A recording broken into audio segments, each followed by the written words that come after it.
நல்லா வறுவல் மீன் நல்லா குழம்பு கட்டிகிட்டு இருக்கிறோம். வாங்க, சூப்பராக சாதம் மீன் ஆர்டர் பண்ணிட்டோம். எல்லாம் இப்போ வந்து சாப்பிட்டுருக்கோம் பாருங்கள். ஒரு பீஸ் வச்சு சாதம் குழம்பு ஊற்றுறாங்க. ரசம் இருக்குது. இந்த மீன் தனி, சாப்பாடு தனி. குழம்பு இறங்குற ஊற்றிக்கோங்க. குழம்பு பாருங்க. வாங்க சாப்பிட்லாம் சூப்பராக.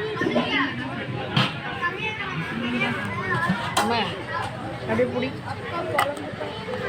குழம்பு கொஞ்சம் பிடிங்க. கரெக்டாக வருமா தலையில் பாருங்க.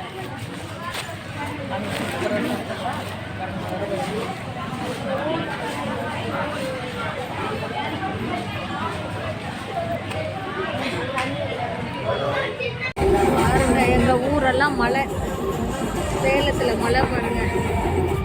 நல்ல மழை ஊற்றுது பாருங்க. எப்படி ஊற்றுது பாருங்க மழை. டோரெல்லாம் லாக்கில் இருக்குது.